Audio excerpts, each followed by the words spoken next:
Yu-Gi-Oh! An incredibly complex card game with tens of thousands of cards.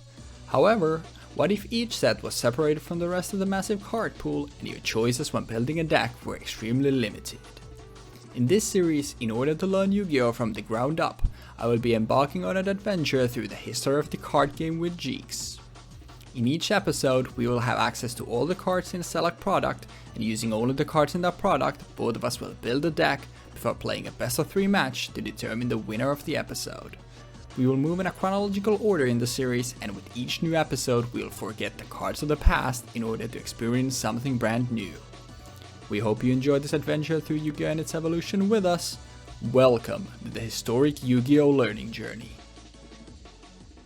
What is up, ladies and fellas, and welcome back to Historic Yu-Gi-Oh! Learning Journey, and welcome to XYZ or XYZ or the Zexal era, whatever you want to call it, but the era of another new summoning mechanic is upon us. And well, by the way, to start with a starter deck episode, but instead of just doing the Dawn of the XYZ, which is the first product release for the Zexal era, we decided to also combine it with the XYZ Symphony, which comes out like 8 months after Dawn of the XYZ. It has a lot of like the same cards, but also has like more, a little bit more nuance to it. But we figured like doing a couple of doing these starters for this actually feels like pretty good, and adding a little bit larger of our card pool from the second one we thought was pretty neat.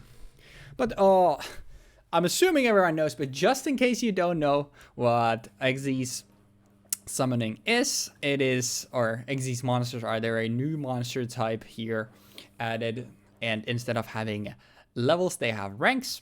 And the way you summon them is they have their conditions here, but 99% of the time you have 2 or more of a single level monster, like 2 level 4s, 2 level 2s, 2 level 3 on the board, and you overlay them on top of each other, and then you put the XYZ monster on top, and then the monsters used as materials become, well, attached materials that serve to be a resource for the XYZ monster to use, because basically all XYZ monsters have abilities that they use the XYZ materials for, so they become a resource. And this is my favorite summoning mechanic in all of Yu-Gi-Oh! And the reason for it is, well, the black border cards look cool, but also basically having this resource thing added to on top. I'm stumbling across my words here. These resource mechanic makes it pretty like intuitive, but also like interesting and fun. And also it's very like, the summoning is also like, it's very simple. Like with synchros were pretty simple too, you just do math, but here's literally, okay, this is 4 stars, this is 4 stars, okay, I can make a rank 4 with these. But with all that being said, I'm not trying to make this 10 minutes, and we're not going to talk about every single card. We'll only focus on a couple core ones, and we'll talk more once again in probably the deck building sections of the cards that actually matter. So with all that being said, the Dawn of the XYZ, which is the earlier one, has just a bunch of like decent vanilla monster. Then it has some like Zubaba, and the Zubaba Go-Go-Go's, whatever those, I think they're Yuma, I think was the protagonist's name in Zexal. This is where like I knew very little about the anime in 5Ds already, but this is where it drops to 0. I know absolutely nothing of the Yu-Gi-Oh! Anime from this point forward. The main characters are monsters, but obviously the thing about like kind of already with synchros, you need to have the cards on board to be able to make synchro plays. You need to have these on the field to make XYZ plays. So special summoning stuff becomes like, it keeps on getting more and more important in order to use the extra deck, some mechanics. So stuff like recruiters, obviously thinning your deck and getting you more resources, nice. Stuff like marauding captain is especially incredible, because something with marauding captain, if you just summon a level 3 with it, you can immediately make a rank 3. Something like Trident Warrior has the right idea, but it's more obviously awkward since it's a level 4 that summons a level 3. As for the back row, as what has been the trend for a long time with the starter decks, the back row tends to be very powerful. We have stuff like MST here just for generic removal, Fissure there as a decent monster removal card as well, sort of revealing Light as well. Dust Tornado, Trap Hole, some to suspend it. Stuff like Mirror Force, obviously being able to wipe multiple cards. Raigeki Break to be able to target anything that you need. Very good. And the ranks...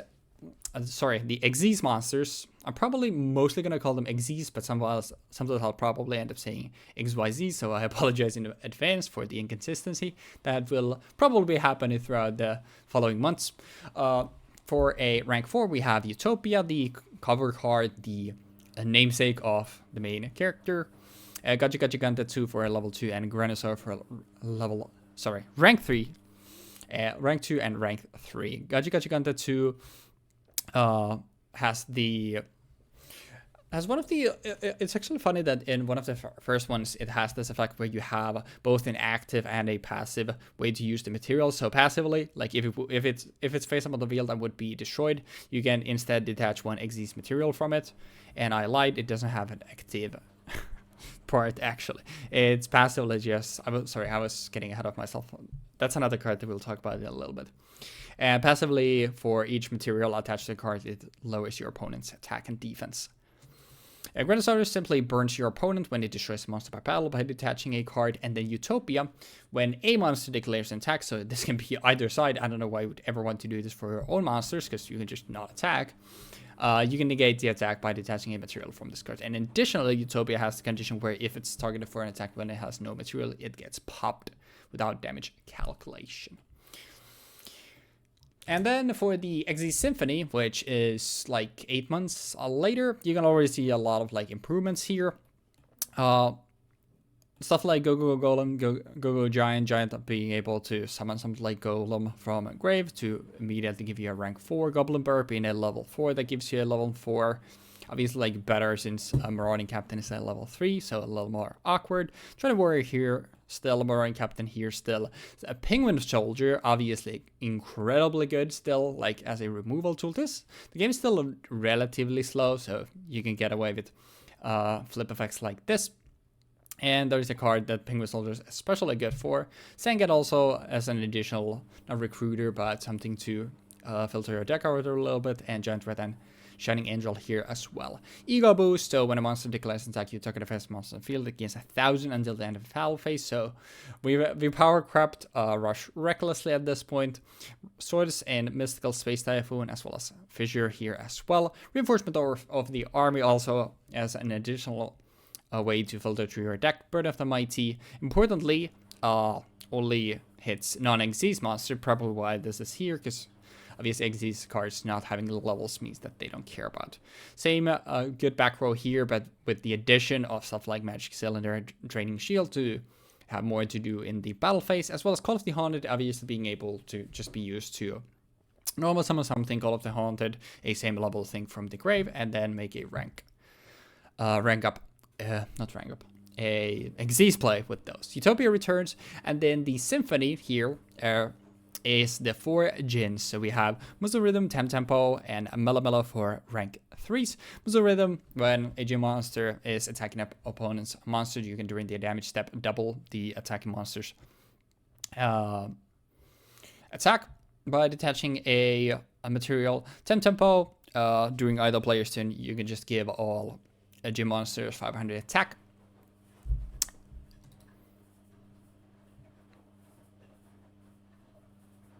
I'll be honest, when I first time read this, I completely didn't realize this part.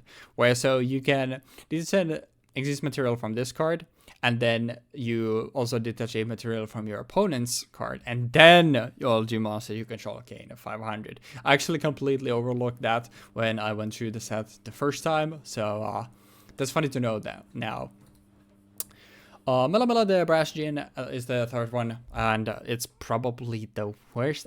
Tempo is like conditional, which is problematic, but overall, like Misery is definitely the best one because it can actually do other stuff. Mela is basically when you're already winning, you can just a exist material from this card to give another gym monster a second attack during the battle phase. So basically, like you can, what you would want to do here is okay, you use tempo to I don't know enough about music. Like, is this how music would usually go? Where like you first, it's the percussion hitting, then you go brass, then it goes to the strings, because that's how obviously you would want to do this. Obviously, my stroke is there to be the conductor in all of this, but basically it's here like okay, Mela makes something able to attack twice. Percussion Jin gives it more attack, and then Missouri then doubles that, and then you do a big swing. But by far the best card to put in your extra deck in both of these is Maestro the Symphony Jin.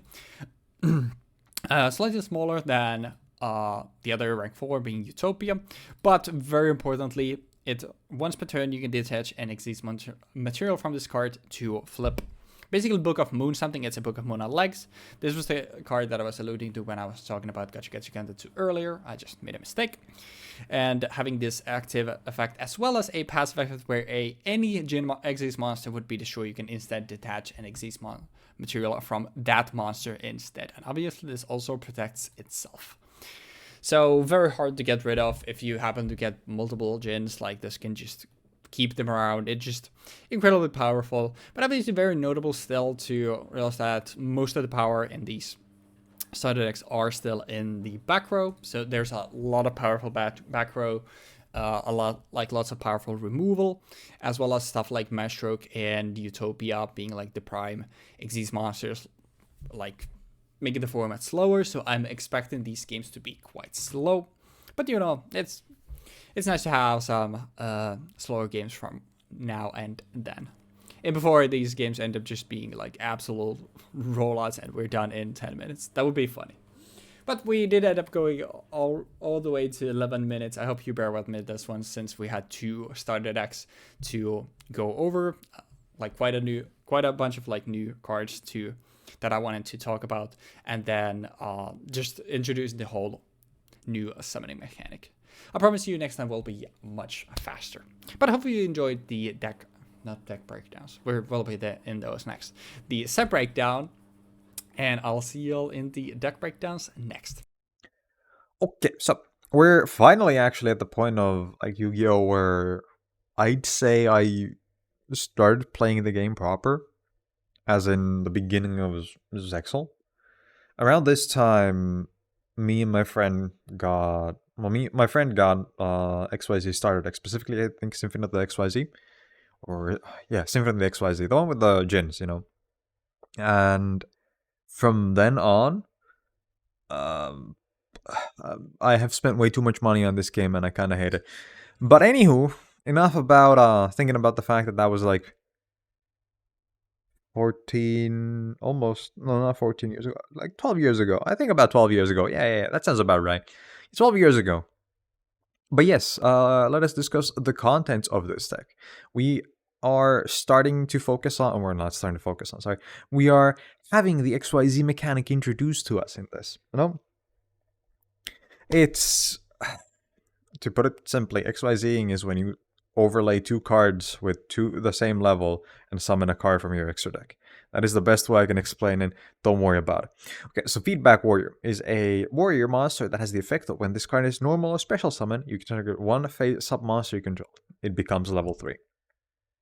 Now, see, Feedback Warrior is level 3 and has an effect that changes another target to level 3. This is to facilitate XYZ plays using rank 3s. But yes, then we have Giant Rat. We've seen Giant Rat a billion times. It's literally, yeah, don't even want to talk about this. Goblinberg is a swarming tool, I guess. When this card is a normal summon, you can spell summon 1 level 4 monster from your hand. Also, after that, change this card to defense position. Marauding Captain, again, we've seen this card a billion times. You summon it, you swarm from your hand. Penguin Soldier, I think I last saw this card in Joey's structure deck where it turned out to be a really good control tool.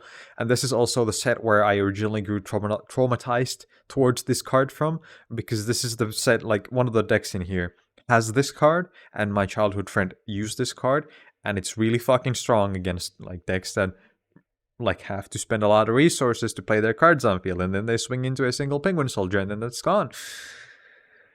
And then we have Sangan, which is again searching tool. Search for 1,500 or less attack monster from your deck and into your hand. You cannot activate cards with that name or effect for the rest of this turn.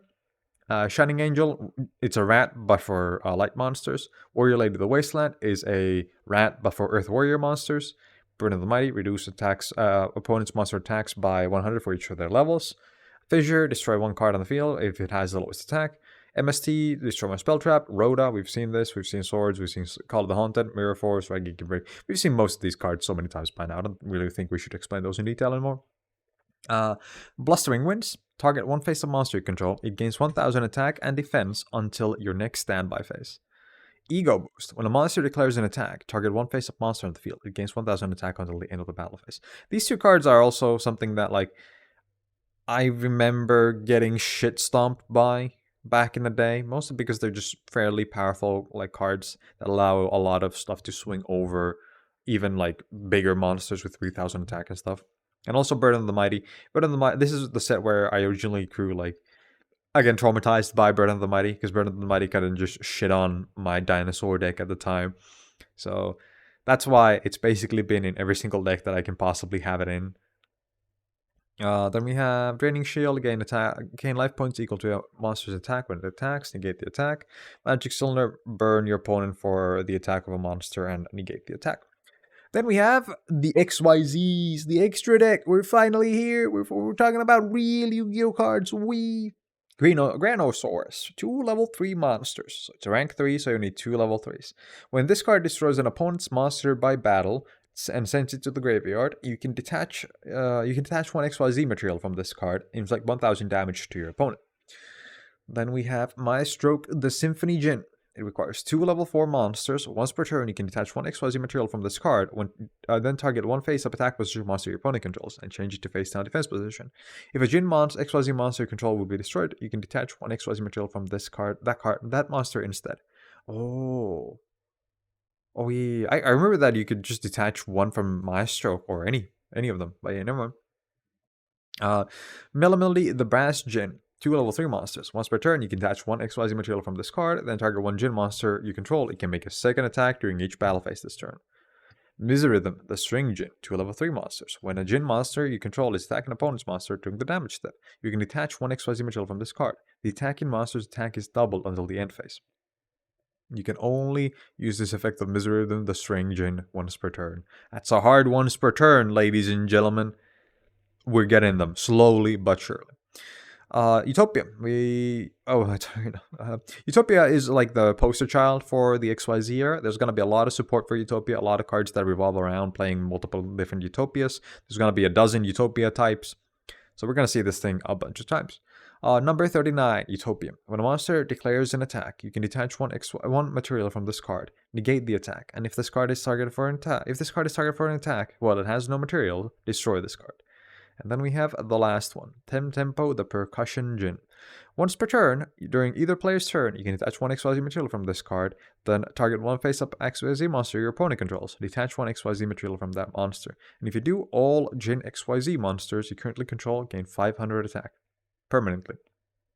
But yeah, that about does it for the breakdown. I think this was a fairly simple deck to build. It didn't really have much thought put into it. It's mostly just a bunch of recruiters, basically. You just have a rat and a shining rat and a warrior rat and also a furball, and then you have a bunch of swarming tools, and then you just use these to have sticking power to make XYZ plays, or to simply have giant rat wall every other card in the main deck in this set. But yeah, anyhow, good luck with the games. And guys and gals, welcome back, and here is what we're going to be playing today. So, as always, let's just take a look at the deck and see what we're working with. So right off the bat, we are playing a single Go-Go-Go Giant with 3 Go-Go-Go Golems. And Go-Go Golem can be destroyed once per turn by battle if it's in defense position, and Go-Go Giant on normal summon gets a Go-Go monster out of your grave and summons it in a defense position, and then flip itself into defense as well. And Golem is fine. Giant obviously only having these 3 as targets, and this not even being searchable by any of our searches. It makes it a little bit inconsistent, but I just figured, it's the first episode of a new arc. It's the namesake archetype of the main protagonist, as far as I know, and it's still fine. And if we manage to pull this off, like if we can go, if we can have a Golem engrave, summon it with Giant, and make Utopia for a game, like that would be incredible. That would just be the greatest thing ever. So it's still fine. So I just wanted to include these. They're still pretty good. Then we have basically everything else here is making sure, okay, we need to have monsters constantly, and we want to be getting into our monsters. So Goblinberg and Marauding Captain serve kind of the same purpose here. When they're normal summoned, you can spell summon a level 4 or lower monster from your hand. Goblinberg also flip itself into defense after doing that, and Marauding Captain has the effect on field where your opponent cannot attack other warriors. So basically the reason here is we can go into Goblinberg, we can summon one of our level 4s, we can make a rank 4, we can go Marauding Captain, summon a Sangan or another captain and make a rank 3. That's the whole thing here. Like the goal we are trying to do here is just make as many rank 4s as possible. Giant Rat, we've seen 10 million times these recruiters. It's the Earth Recruiter. When destroyed by battle, you can spell summon a Earth monster with 1500 or less attack from your deck in attack position. When Lives Wasteland does the same, but it has to be his Earth Warrior monster. So slightly worse, but it can summon itself. It can summon a Marauding Captain or Goblinberg when needed, and basically it's just here to thin the deck and keep our monster lineups going. We have another one in the side as well as the second copy of Giant as well. 3 Sangan. Sangan basically searches anything in our deck except for the Go-Go line. Go, sorry. So it can just help us get into any monster that we want. It's also a level 3, so it can make a rank 3 with Marauding Captain. And then finally we have 2 a Penguin Soldier. Penguin Soldier is just good removal for the extra deck monsters. We have already like a bunch of removal, but the main thing to include it here is flips can actually, like, I feel like prevail in a format like this where you have so much good back row. I feel like the games are gonna be pretty slow. We don't really want to be running into Mirror Force since that's in the format. And most importantly, Maestro having the effect that protects Jins from being destroyed means that we need a non-destruction removal. And Penguin Soldier is the best thing we have for that. Then for the spell trap lineup, we have 3 reinforcements of the army. This gets a Goblinberg and Marauding Captain that start our play, so obviously that's huge. If we've somehow gone through all of those, then we can still go for something like Warrior Lady of the Wasteland. It just hits like half of our monster lineup in the deck. It's really good. It once again thins the deck. 3 MST. If you look at the traps available here, there are so many good traps, and you basically have no bad hits. So being able to pop something with MST, if your opponent is setting something in the back row, it's going to be a banger, and you are going to want to pop that. The problem becomes then when your opponent is setting 3, 4, 5, then it's like, okay, which one of these is the Mirror Force? Hopefully that one. But, it's still very powerful. We can also use to pop something like Swords. Something like Swords if we're going for a push for a game, or deal with something like Call of the Haunted. It's just very flexible. It's really good. We have already talked about that somewhere in the future we'll probably make this just a generic card we can always have access to, so we'll always be able to pop some back row, because it's nice to be able to do that.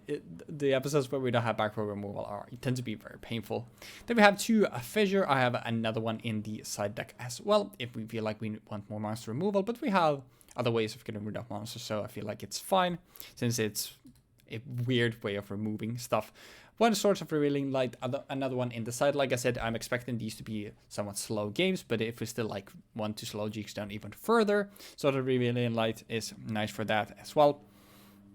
And being able to see stuff like Penguin Soldier before swinging into it is also a nice thing. Nice additional knowledge to have. And then we have 1 ego boost with 2 more in the side if we feel like we want to escalate the games, if we want more power. Because something like Giant Rat is actually extremely big. And if you look at our non-go-go-go lineup, nothing can actually beat over Giant Rat in our main deck, which is pretty funny. Then for the traps, we have 1 Call of the Haunted, 2 more in the side as well. If the games end up being like super slow, I might side into more copies. This is here because you know, we can just make more plays with it, and especially getting something like Sangan out obviously means that we can reuse Sangan if we're not doing a rank up play, if we're desperate. But 99% of the time, we just want to use Call of the Haunted to go for XYZ plays. 3 Summon Tools of the Bandit, because once again, like, the trap lineup is insanely powerful. Paying 1,000 life points to stop a Raigeki Break or a Mirror Force. Yes, please, I would like to do that. Speaking of 3 Raigeki Break, 3 Mirror Force. Raigeki Break, just being able to pop anything with a discard is very nice. Obviously, especially if we have something like Giant already, we can pitch something like Golem and we'll be ready to get it back. 3 Mirror Force, it's Mirror Force, it's still really powerful if your opponent wants to swing into stuff, even if, like, let's say your opponent has, like, Maeshok and, like, a couple other cards, like, even if you can't pop Maeshok, which would be the highest quality to pop, if you can get rid of, like, another card or 2 additional cards and a material on Maeshok, it's still so powerful. It's just incredibly good. And 3 Dust Tornado. Once again, there's so much good back row. We want to be getting rid of the back row, and this lets us set another back row as well ourselves. It's just very good. As with the side deck, stuff that we haven't talked about yet, we have 1 Zubaba Knight, since once again, I'm expecting the form to be very slow. Being able to pop stuff with Zubaba Knight's effect to avoid something like Giant Rat or related to Wasteland going off would be very nice. And it gives us an additional level 3 as well for Marauding Captain if we want to go more for rank 3 plays. Then we have a bunch of, like, the extra copies of many of the spell traps.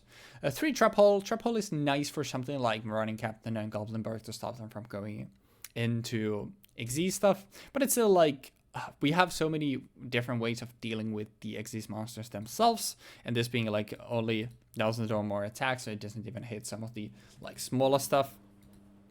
If we could do, like, prevent something like Penguin Soldier's flip effect from going on, like, it would be a little bit more flexible, but it's missing on stuff like Penguin Soldier. I don't know why I went saying it. Even on something like Penguin Soldier makes it a little more awkward to use. It's still fine, but we have plenty of removal already.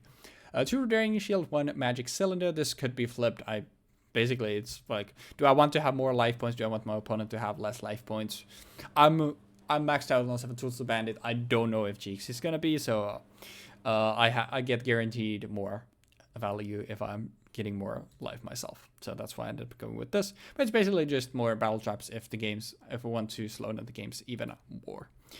Then finally for the extra deck, it's pretty standard.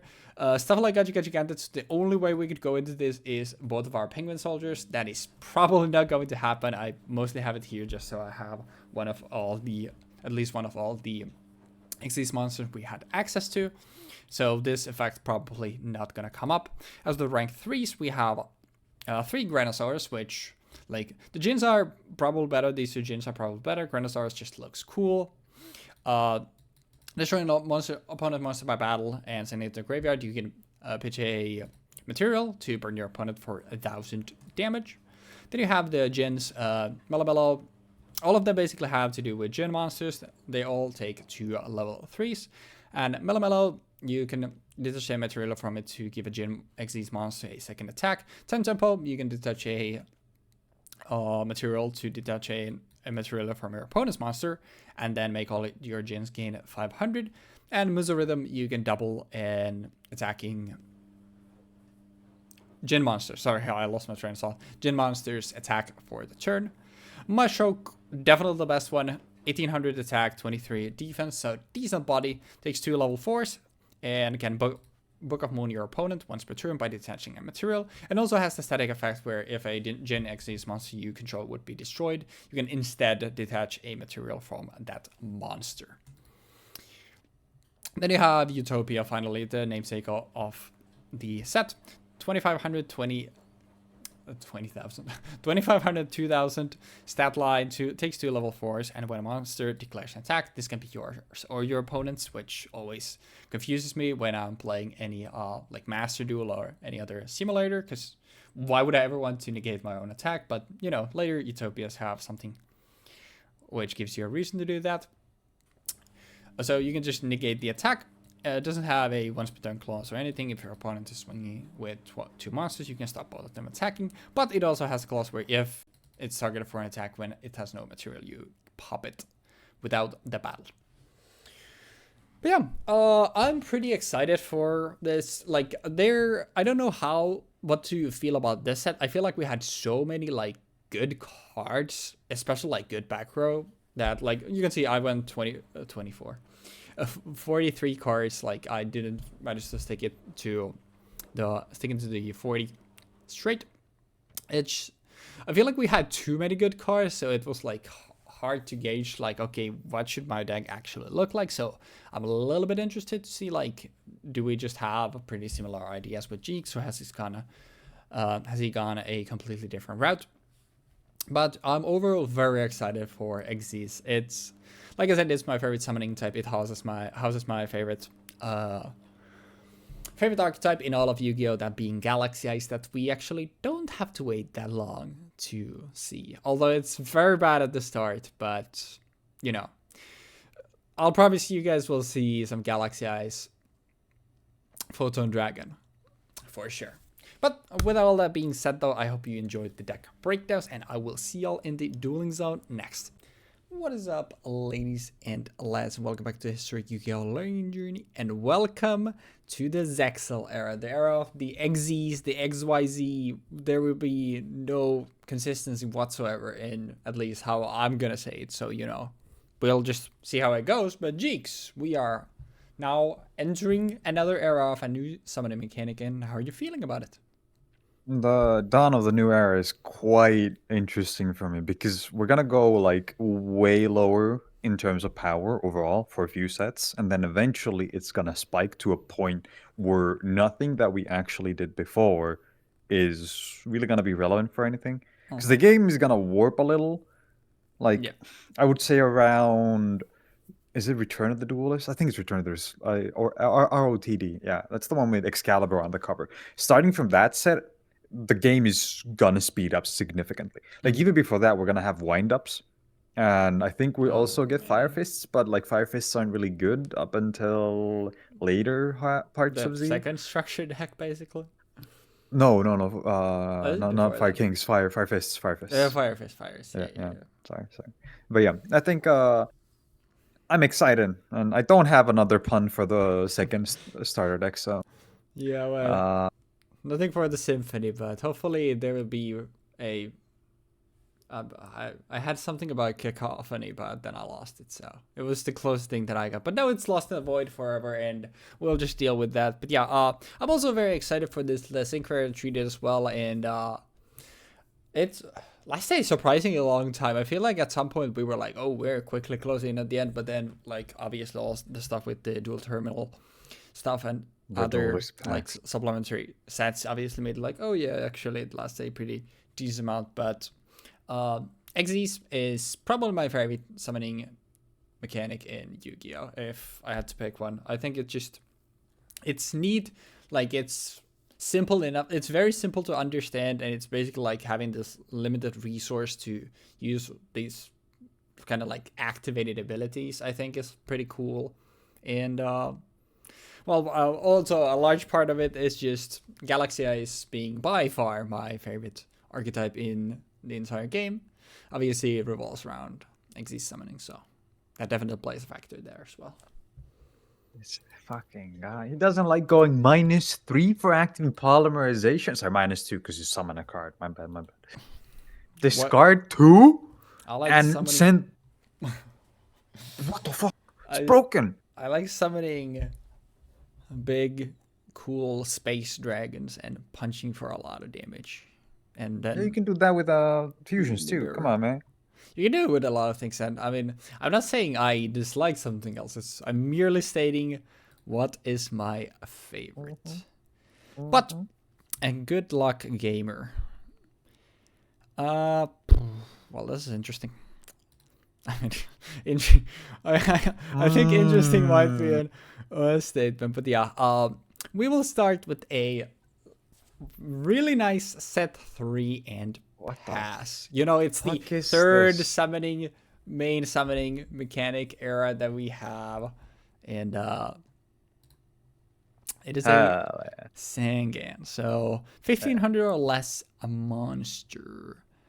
Then I'll activate Burden of the Mighty. And yep. I have 2 Shining Angels in my hand. Nice. Still. I mean, that's good for you, I guess. We will add to our hand a It's kind of all ass. I'm not gonna lie. I mean, you can add literally every single card in your deck to your hand. If you built your deck almost properly, every single card. Let's just say that. We'll add Warrior Lady of the Wasteland. Okay. Warrior Lady of the Wasteland to yeah. And then we will normal summon a Goblin Burr. And we will activate the effect to special summon Warrior Lady of the Wasteland. And then we'll set Goblin Burr to defense as per its effect. And then we will do the first ever XYZ summoning here. We will overlay these two. I gotta do it, you know. It has to. Oh shit! Hell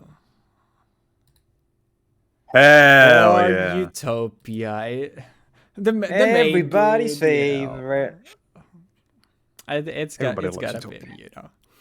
And yeah, then we'll go battle phase. We'll swing for 1100, and you'll get to add in a light. And then I search my deck for a light, and I don't have any legal targets. Oh yeah, that's, you know, unfortunate. We'll set another card face down, and I don't. What? Okay. Can I grab this back to my hand and put it in the middle? Because I don't know why I put it there, but it bothered me greatly. I'll put set another card back row, and I will pass. Duel Links players be like, wait, is 5 zones? Oh yeah. Actually, I'm gonna activate Fissure. Ooh. Yep, I got nothing for that. Utopia only target. To the grave it goes. Normal Goblin, declared Goblin. Oh. Any responses? I got nothing on the summon. Okay, I would like to special summon a rat. Ooh. And that's a big ass rat. I would like to overlay into the better rank 4. Oh, the Maestro. The Symphony Djinn. Yep. And then I would like to go to combat, and I would like to attack for 1.8. And this is where I don't have it. It would have been cool if, you know, you just immediately pop my thing, then you swing, and then I have like, okay, Mirror Force, eat shit and die. But unfortunately, I don't. But it wouldn't help anyhow. Because Maestro can't be destroyed up to 2 times. Big. All right. Well, that's lovely. Yep. We'll just set one and pass. Oh shit! Is it what I think it is? Oh. The strongest card? Like, actually? That's a good question. It depends what you think is the strongest card. The strongest card in the set. It very much would be. Take back your Djinn. It's aping with. Hell yeah! There we go. Where the obviously only one target. So. Yeah, I will set 1 card and pass. Yep. I will also set a card and pass. Oh, you will, huh? Yes. I would like to normal summon. Yep. I got nothing on that. Flip summon. And attack. Sanga, defeat my opponent. Yep, I'm taking it all. I got nothing there. I'll set one and pass. Yep. Oh, you have gotta be fucking kidding me. Huh. Interesting.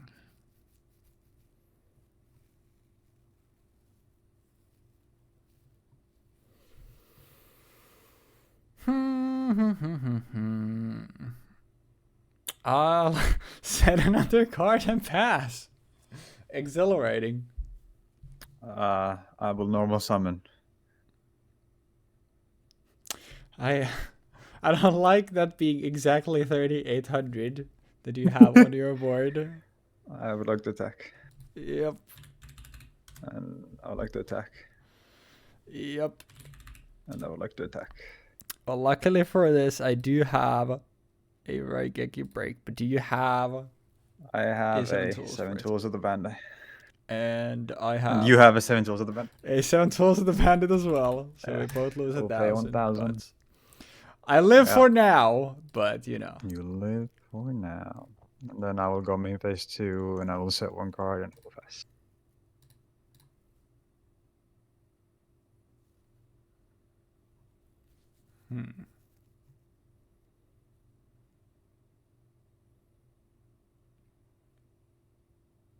I guess it is. Yeah, it is. Isn't it? Yes, it is. Let me see your background. Let me see. Okay. Okay, thank God. Normal Sengan. Mm-hmm. Actually, wait, does it? It doesn't even work, because... If you trade into this... Yeah, that doesn't even matter. Yeah, never mind. Yeah. Alright, hopefully I can draw some monsters this time. I just couldn't find a monster to save my life. Interesting.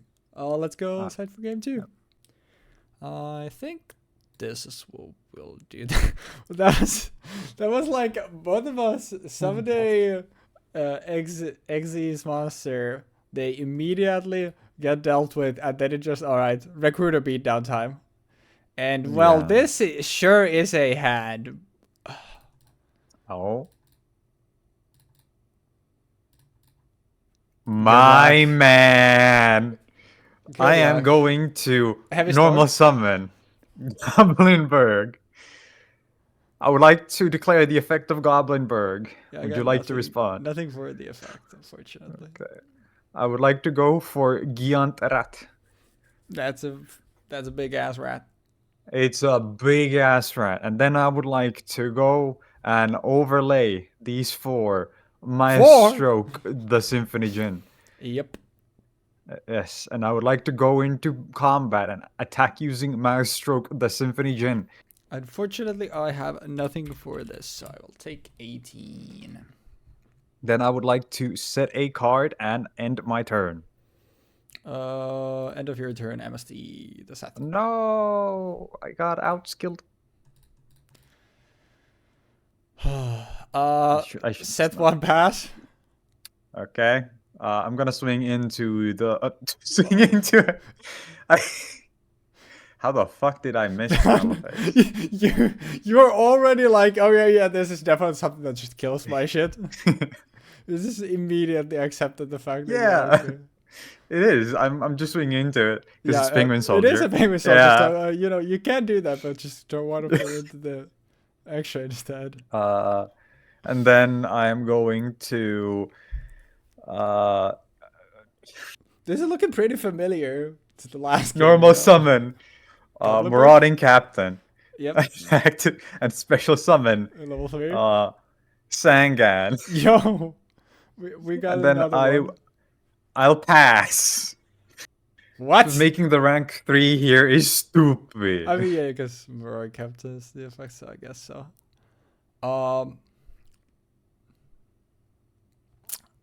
Because like I lose out on a Sangan if I do that as well. Yeah, I guess that's true. Anyways, I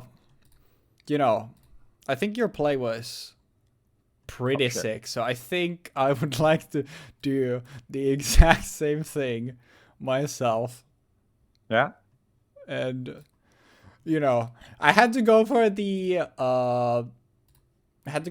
bad one. cool title monster the first time, but this time we'll make the better one and swing for 600 I have here. no such qualms of going for the good one. I mean, I think you've also had these like content plays before in this series, so you know. Yeah. I will normal summon Shining Angel. Yep. I got nothing but summon. I'll attack into my stroke and do it again and lose 400, 800 total. And then if you want to do the last one, then another. But I'm assuming since you said you don't have targets, I'm assuming Shiny Angel is the only one you have. Yeah. I just want to get rid of these things in my fucking deck right now. Yeah. So, I'm supposed to. Yeah, you lose another 4. Yeah, I didn't lose it. Yep. Alright. Draw standby main. Let's MSD the back row. I got outskilled, guys. I can't do anything about this, guys. Anyways, how about another 400? Made to pass. I will set the 0 cards from my hand. Pass.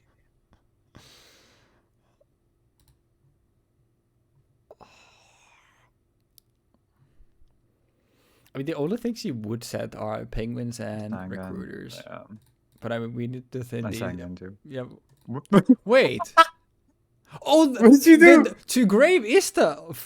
Yeah, it's the first one. Yeah. Because so both of us. Okay, now yeah. That's what I did. Yeah, so we both tried to go into combat in main one, and as a result, obviously, because you can't attack in your main phase, the response actually goes to grave. Yeah, okay. You know, we demonstrated what happened to Jeexx here. Anyways, I'll swing it to the Sangan. No, not my Sangan. I will add to my hand a card with a 1,500 or less attack. So you can't activate at Sangan because you cannot activate cards or effects. So that card name for the rest of this turn. Yeah, pretty sure you can't. Oh yeah, true. You can. I could add another one. But yeah, if you have some forward, then probably you'll just say or if you have Cobbler Bird, then you just grab a rat. That's fine. Also works. But yeah, I think it doesn't matter. I'll just pass. Yeah, go stand by main. I'll flip summon my Penguin Soldier. I'm gonna bounce Penguin Soldier on my thing, obviously. Penguin Soldier on my stroke, yeah. Yep, obviously. We're back at it again, baby. Joey structure deck never left. Yep. And I'll normal summon a rat. Yep. And then attack with rat. Yep. I'll taking 1,400. Pass. Yep. Does actually matter? Witness the sticking power of a rat. It sure is a giant. It is large. Well, that's awkward. I'm going to pass. Hell yeah. I'm gonna normal summon Goblin Bird. Yep. Change it to defense and special summon a Giantrat. That is something you can do. I can in fact do this, yes. And then I would like to. It comes in. Oh, it doesn't matter. I'll actually summon this one in defense. Okay. And make a Maestro. Yep. There we go. And attack with this. Yep. No, still nothing I can do about this. Yes. And then I would like to pass. Alright. We will set a card and we will activate swords. Okay. And yep, that'll be all. I'll go stand by main. I'll set one card and I'll set another card. Who knows what that could be? Actually, I'll change this to defense as well. Sure. First turn on swords. Stand by main. Hmm. I mean, I guess I don't really have a reason to not do this now. So we'll go battle phase. We'll swing into the penguin. No, not my penguin. I'll lost the rat. Yep. This goes back to my hand. Main 2.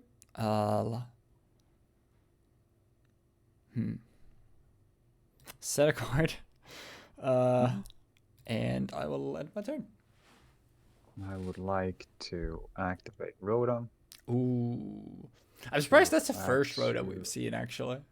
Yeah, I'm kind of impressed. I'm assuming you might have 3 of those in your deck. I might have 3 of them in my deck. Who knows? Wow, crazy. Maybe I don't have 3 of them in my deck. Oh, I mean, maybe you don't. Suspicious, questionable. Then I'll just pass. Yep. Turn 2 on Swords. I will draw, stand by main.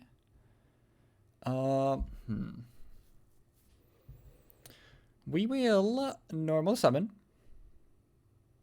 Okay. But what will we normal summon? That's the question. Okay. We'll normal summon a golem. I have to run some go cars. There's no way I wouldn't. Yeah. Then we'll flip summon the rats. On the resolution of the flip summon, I would like to activate Regeki Break. Yep. And I would like to discard a Goblin Bird from my hand and destroy the Golem. Sure. Golem to the grave. And then I will... does it matter? I guess it kinda does. No, it really doesn't. Yeah, we'll go main 2 and we'll just pass. Stand by main. I'll activate Burn the Mighty. I'll set a card and I'll pass. Yep. And swords are gone. Draw. Stand by main. We will...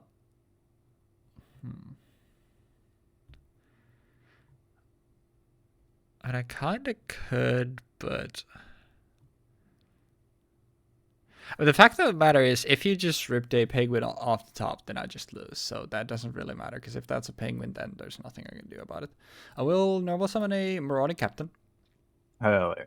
We'll special summon a rat. Fucking rat. Then we will overlay these 2.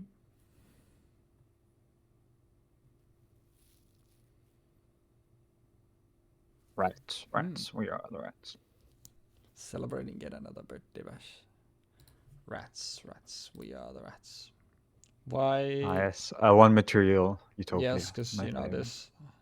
Can I just do this?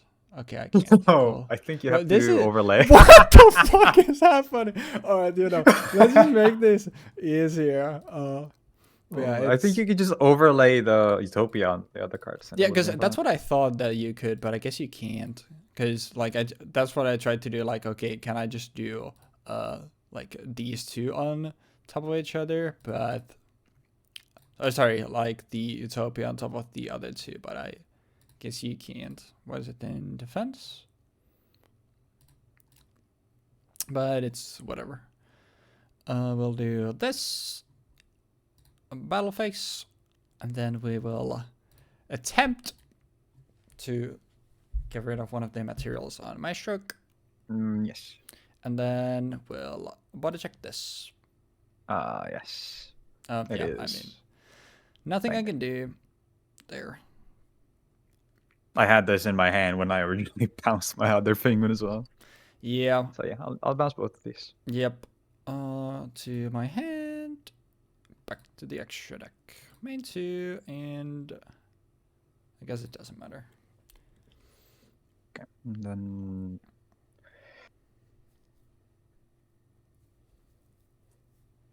how likely is it that you actually do have Mirror Force and you just didn't use it earlier? I didn't attack with more than 1 monster earlier either, so it doesn't really seem likely that you would use it for that. So going for my stroke in attack and just simply attacking with my stroke seems like the best idea. And that way I will kind of guarantee that next turn, if you do end up having something that I can't deal with. Yep, nothing I can do about that. And then I set one card and pass. I will draw. Oh. Duelabug? Poship? Duelabug is trying to bust me out of this. I will set a back row. And I will pass. Oh. I would like to attack. I will flip a draining shield. I will flip 7 Tools of the Bandit. I will flip 7 Tools of the Bandit. So this ends up with me gaining 800 at the end of it all, because I'm paying 1,000 and I'm gaining 1,800. Yeah. These are gone. I set one card and I pass. Your end phase, I will pop whatever you just set. Okay. And I will set a card from my hand as per this tornado. I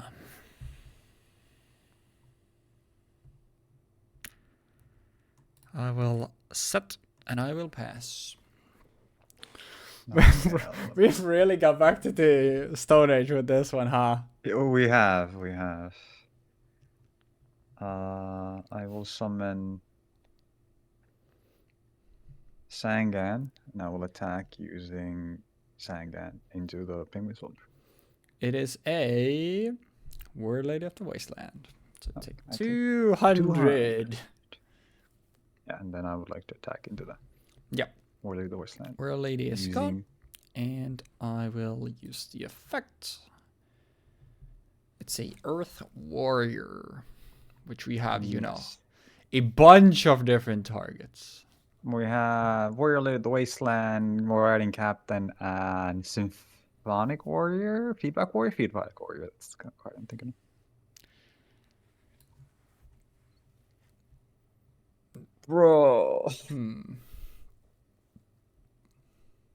We've gone through like a total of 30 cards, 36, 7 cards, and I feel like this game isn't over for another 60 years at this point.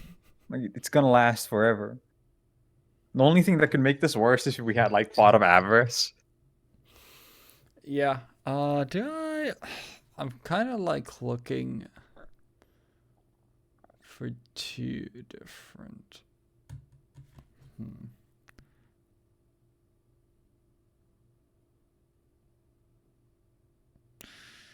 I'm kind of thinking like which avenue do I want to go for. I think this is probably the more consistent one. So we'll we'll special summon a Marauding Captain. Yep. And then I will end my turn. Yep. Then we will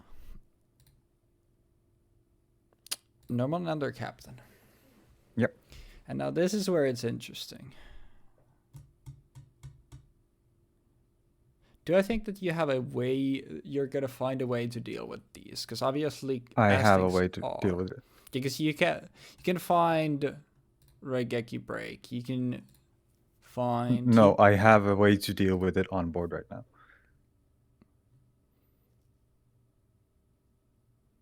Oh yeah, it's face down. I forgot. Yes. It's face down. Oh yeah, that's right. Well then, that makes my thought process a lot easier. And instead... It's time to make Miserythm, baby! Yes, sir. Yes, Hell yeah! We're seeing a new Jin this time. My goat. Unfortunately, it's not until your opponent's end phase. But, you know. Oh yeah, before... Actually, no, sorry. It is when the Jin monster you control is attacking. You know what would be funny? If you have 3 copies of Draining Shield and 3 copies of Magic Cylinder and no copies of Mirror Force in your deck, and I do the same play next turn somehow, Mm-hmm. and I double Maestro's attack, I die to my Maestro being 3.6k, that would be funny. It would be funny. You know, another thing that would be hilarious. If you had 1,000 less life points, and by some crazy chance, both of my set cards happen to be 2 ego boosts in my main deck. It would be kind of funny. That would be hilarious. But we're gonna swing into You could my also stroke have, yeah, and detach one of these to make him 3k. So you lose 1,200. yeah. Then we go main 2, and we will set another and pass. Okay, I take the turn. Go standby main.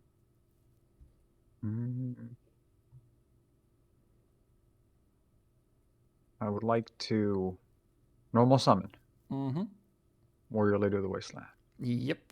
I got nothing I would on like the summon. to overlay into Another my stroke.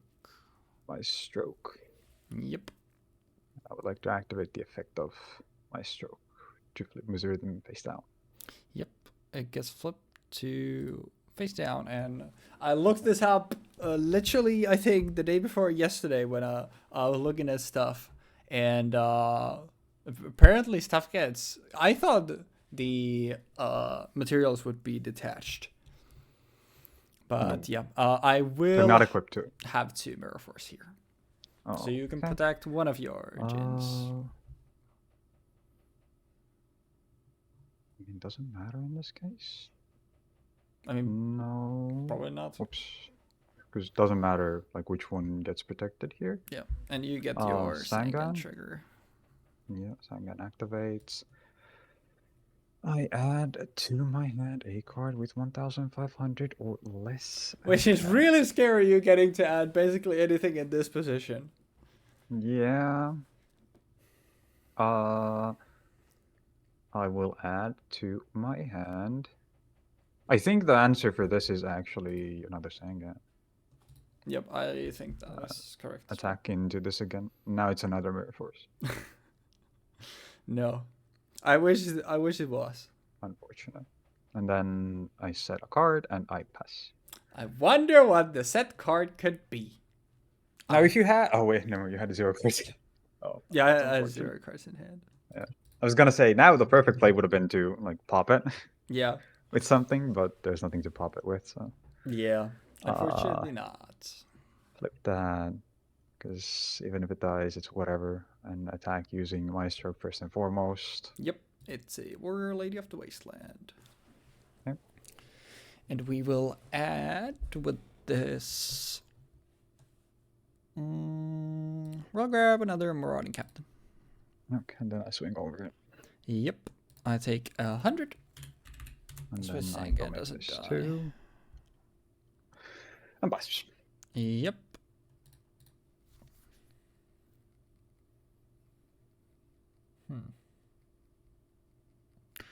I think it's still worth it. Yeah, it's definitely still worth it. Is it?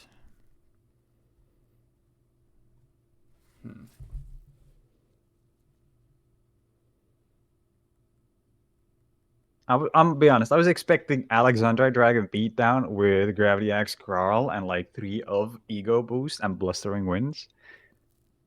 I was thinking of genuinely playing like a sort of vanilla beatdown, but a tiny part of why I ended up not going with that strategy was Burden of the Mighty completely makes the deck useless if it ends up showing up. And the by far larger part was it's the first Xyz episode. I'd rather make my deck about summoning Xyz. Understandable. Now I'm just thinking, because like, what are the odds? I'm taking the odds. Regeki Break pitching golem, popping Jin. 7 tools of the bandit. 7 tools of the bandit. And now all you need is a... Actually, no, Senga just kills me here. Yeah, never mind. Yeah. Bro, top deck was... Were you actually only running one burden? I added a second one. Okay, gotcha. It's showing up so early in both games is still insane. I mean, I got so shafted with my draws in the first one, but it is what it is. Like 2 MSTs, turn 1, and then you also drew a Draining Shield and 7 tools. Yeah, it was. And I think even the Mirror Force. The 4 cards I set right from the get go were MST, Draining Shield, Mirror Force, and 7 tools. Those were the 4. Fucking, that's disgusting. I mean, the only reason why I clapped this was because of my stroke being so broken in terms of like early power level. Yeah, I was gonna say, like, I wonder how this would have gone if I hadn't gone for the content play. Like, it would have for what's his face? Going for Utopia instead of my stroke. I mean, I wanted to summon because obviously my stroke is by far the best like extra in any of these. Which is, Utopia is so cool, and you immediately being able to summon it. I have to go for it, you know. I feel like I'll give it up. Service not going for it, but yeah, I'll give it up. I don't know if it would have like mattered that much. Like the result probably would have still been the same, but you know. I mean, I think because I had Fissure in hand, and Fissure allowed me to just deal with that fairly easily, but. If you went for my stroke, I had no real outs. Bro. Two Mirror Force and... Okay, yeah, I mean... I guess I was running only 20 monsters, but like with all the recruiters, like still... I just couldn't find any of my monsters. And like, I mean, I just never saw any of my... Rodas in any of this game. No, 5 more cards and then I would have seen my first Rhoda. 31 cards out of 43 would have been my first Rhoda. That's crazy. That's insane. I think I cut 1 Rhoda out because I felt like it wasn't... I think there's only 2 left. Yeah. I took 1 out and put Burden of the Mighty in its place because I felt like, well, it doesn't really matter if I can Rhoda into a Goblinberg if I'm still just gonna lose to like getting kind of like walled out by cards having the exact same attack as me. So I'm just gonna try to get 1 Burden of the Mighty more consistently, like fairly, like around turn 2, turn 3 maybe. And then I happened to open it like basically every game. Yeah, both times. I kept it on because I was like, I am struggling to fight monsters. I need every conceivable way to maybe get into my monsters. But I had 3 Go-Go Golem with a single Go-Go Giant to maybe do Go-Go Giant, summon Go-Go Golem, go into Utopia. You know the whole Zexal spiel. Yeah, but I just said no. I don't think that's gonna happen. Yeah, and it definitely did not. But you know, it would have been cool. Also, single one of these because I was running 2 Penguin, so I could have done it.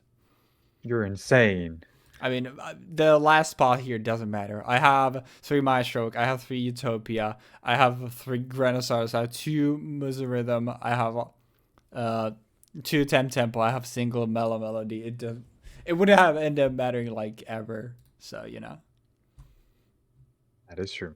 I feel like Gacha would never have come up anyhow. So. Yeah, no, but it was just like, you know, it was there, so might as well just throw it in there just so I have every single XYZ that were in the 2 decks to just talk about. It's neat. I think Gacha is overall, like, out of all of these, the one that I feel like is the scariest is Gacha. Because let's say you have 2 of them on the field somehow. It's just insanely... They're 2 insanely big, burly walls. And your only way of getting rid of them in this is literally Raigeki Break. No other thing gets over it.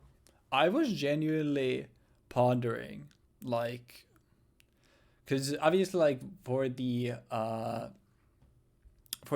starter and structure episode is different, but I was genuinely pondering, like, if we didn't have the, like, more limited whether we do these starter X episodes. Imagine if we like here like ran the, since we changed like plague spreader Plague. to basically just be always available, but obviously these are different. Imagine if we ran plague spreader here and just like got into, I mean, just like two plague spreader to go into one, then another one with penguin to go into another. It would still be like very hard, but there were some level twos. They were really bad though. But like, if you could get into two gachi, like getting rid of it would be so insanely difficult, especially like with like the removal being stuff like fissure and stuff that fissure is lowest Yeah. defense, isn't it? Lowest attack, sorry. Fissure's attack. Yeah. Okay, yeah. So it would still be kind of They likely. could still hit gachi, but I mean, with us running a lot of recruiters that are pretty small already, that would be interesting. But obviously, like if you went for something like that, then probably there like, you would run something like Burn of the Mighty, definitely as well, to further decrease your opponent's attack. So I feel like it would just be really hard to get rid of, and rather like you would need to spend multiple resources with stuff like Raigeki Break and stuff like that, and especially like Raigeki requiring a discard, and then basically you're going minus two to get rid of one material on a gachi. It doesn't feel good. Let's just say that much. No, absolutely not. Like, I guess there's an argument to be made that if you flip the gachi face down, like both of them using two mind strokes or something, then you can do something possibly, but you would still need like a Utopia on the field to swing over one of them. Yeah. And that's just not happening. Like, you would need two rank 4s. Well, no, you would need you would need at least two rank 4s to summon a Utopia and summon a Maelstrom. To be fair, you wouldn't probably be able to get rid of the Maelstrom before that happened, considering like the staking power of the recruiters, especially Giant Rat, because Giant Rat effectively goes into Warrior Lady of the Wasteland, and then Warrior Lady of the Wasteland will only ever end up on either Marauding Captain or Goblinberg. Yeah. If they like swing over every single one of them. So there is that. Pretty much so.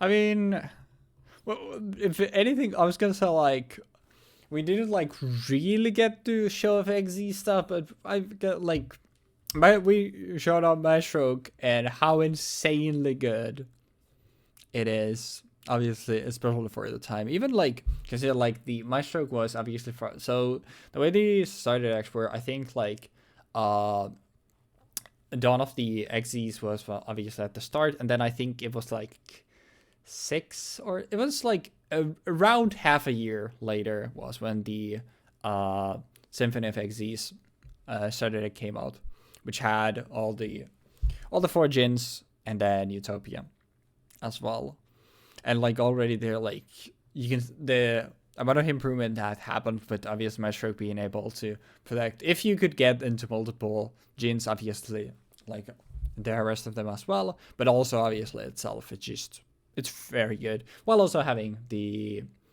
effect itself. It's just the fact that, because especially like for such a relatively early Xyz monster, still like having both the way to, okay, you can actively use your materials that you have attached to use this pretty good effect, because I mean it's just a Book of Moon on legs, obviously not in spell speed 2 speed, but still like Book of Moon on legs, while also having the like, okay, you can just detach materials also if you don't want to be using the effect, just protected. It's pretty crazy like how early on they already had a card that had this multi-purposes. Yeah, I feel like this is one of the best generic cards that we could have got, like about a year into the game, if I remember correctly. Yeah, like into the era, and it has a lot of potential even after this. But I think what ends up holding it back is that rank 4s are just the most oversaturated like rank, because rank like level 4s are the most common levels in the game. There's Same so as much level 8s. competition. Yeah. Like rank 4s have to have more than just, oh, flip a card face down. They usually have to do things like, oh, I get to kill you this turn. I get to attack twice. I get to spin a card back to deck. I get to bounce a card to hand. It's funny that you say those, because the first two that I was immediately gonna say is like, if you think of something like Cowboy, which is just with 2, it's like, okay, you might get the extra damage that you need there. Or Castella, which is just, hey, just get rid of anything and it doesn't even float because they just go back into the deck. Like, those are literally the first 2 that came to my mind as well. And then there's also stuff like, what was it called again? Tornado Dragon, or I think it's Heart Dragon, which can attack directly if you don't have spell traps, I think. Stuff like that. Like, rank 4s are a toolbox, and I feel like Maestro, while it's a really strong card, while it's really hard to get rid of, it's not good enough to justify playing it in the long run. Yeah, especially considering that the Jin protection effect isn't as good as the effect of Zen mains that we get later on in Photon Shockwave. We'll definitely see some wind-up shenanigans, which I'm not I mean, I'm not saying definitely, because, you know, my ass is not playing wind-ups. I'll tell you that much. So if you want to sell your soul for one episode, then we'll probably end up seeing those. But yeah, one wind-ups definitely have some. I mean, if you want to go, you know, full on, I'll do the hand loop. Save my soul. It's like, I'll do the hand loop. Sure, I'll have to come up for another bit there, as I had with Infernity, where I can, you know, you'll be hand looping me and I'll be getting a college degree or something in the meanwhile. But yeah, we'll. There's a lot that we have to look forward to. But yeah, like, I think, I don't know. I really like the way we ended up going with, like, okay, let's combine these two because it gives us a little more options here, and go show, like, okay, already in, like, I think it's literally like it was like half a year, like how far, like, already the XYZ design had gone, like how for the time, like, Mestroke, obviously, like, he in this episode, like, even with the plethora of, like, different sort of removal, even like having pops but also having pounces, with how, like, just dominant Mestroke felt. But then, like, quickly we see later on that, you know, there are really good rank 4s. Like, Mestroke is a good rank 4, but there are really good rank 4s, and there's a lot of them. So it's fine. Overall, I'm very, like, happy how this turned out. Like, even though it was a little less about the XYZs, there were a couple lines that I would have liked to go to, but just couldn't find. But still, like, we got to see a bunch of different XYZ monsters in. Overall, like, even though it was 2 straight games, I feel like they weren't, like, as crazy a blowout as some games that we've had. You know, it wasn't. This shouldn't be a 37-minute episode like the last episode of the Synchro Dual Spec for USA3. So yeah. For Synchro going out on a whimper. Yeah, that's one way to go out, but, you know.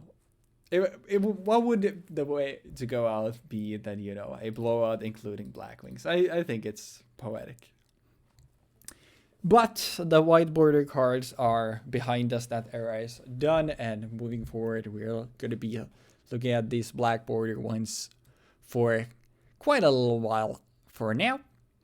I already forgot. I was going to say what set we had next week, but I already forgot. So I'm gonna Generation quickly Dual Terminal. Gee, I think it was Gen Force. It definitely was. Yeah, it was. Yeah, it's gonna be Generation Force and Turbo 6, and after that we go back. So we'll definitely, like, still doing the dual terminals, and I'm not sure if it was this one or the next dual terminal when they got split into, like, A's and B's. So we'll just keep doing it as we have. It's just gonna be, you know, we're not doing dual terminal 6A and 6B. We're just gonna be doing dual terminal 6 because, you know, it's just much easier and makes more sense.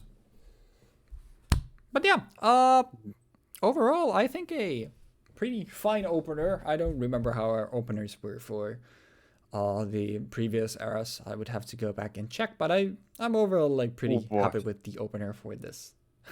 So the first one we had for GX was, I think I got to summon Flame Wingman or Thunder Giant, and I do won one remember game. Thunder Giant.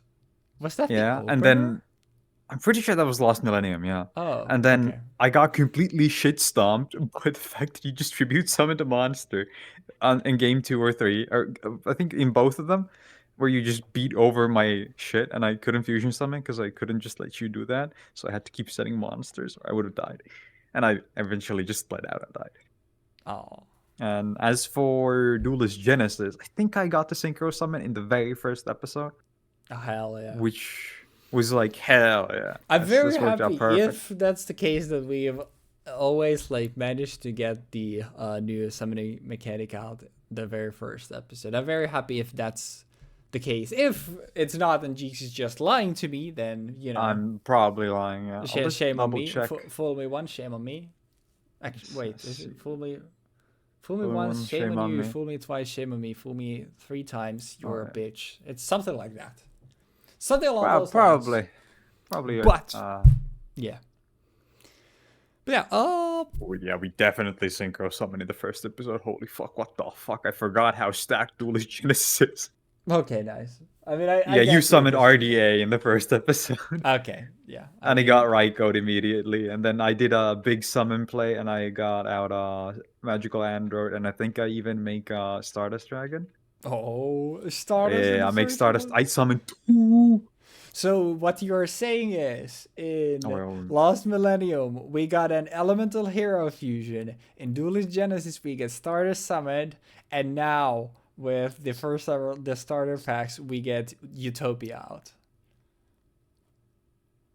yes. Yes, we So have what got you're everything saying else. is that I need to be playing Odd Eyes when we get to that era It seems to that keep it way, going. yes. You need to play the worst fucking deck imaginable. Hey, you know, if you think about it, I think in Legend of Blue Eyes, I did get an Exodia, so it's it's no Dark Magician, but Exodia was there. Yeah, and I did summon Blue Eyes. That is true. Okay, yeah, okay. And you also summoned Blue Eyes. Yeah, it was your Blue Eyes, but Yes. still did multiple times because honestly, bring that Monster Reborn. We need that shit back. No, I no, need that no, shit we don't back. need that shit. We don't need any of that shit. Dude, I'm looking at the Lost Millennium right now, and this is so fucking awful. What the fuck? But that's You basically. Oh my god. Yeah, never mind. Never mind. you never want to. I don't think I got out a single elemental hero fusion in this. Fuck this. Let's just keep let's go with the timeline where you summoned the double thunder giant summon was in the Lost Millennium and not some other it's duelist Cybernetic pack or any Revolution. of those. Let's just go with that so we can keep our false narrative going. No, don't worry. It's in Cybernetic Revolution, I'm pretty sure. Because I Well, remember you swinging over shit with like a Cyber Dragon. Is it even in this? I don't think it is in this. Yeah, this was a really quick 2-0 for you. you don't need to be patting my ego when I just got fallen 2-0, but yeah. Like we said, the next time will be Generations. Is Generation Force or Generations Force? I'm pretty sure Generation Force. Okay. Or Dual Tournament. Whatever. That will be what we have for next time alongside, I think, Turbo Pack 6. I will double check and let you know. So we can have another Turbo Pack with probably a Dark Hole in them. Because I think it's been like 2 or 3 in a row now with Dark Hole in the Turbo Packs. I'd have to check. I just remember it was like always there was some supplementary pack when I was playing 6 time that like had to do with field wiping, which was pretty funny. Perfect. It was perfect. But yeah, Generation Force, anyways, is what you're gonna be seeing from us next week. Hopefully you enjoyed the episode, and once again, welcome to Zexal, and we will see you hopefully next week. So have a great one, y'all, and peace.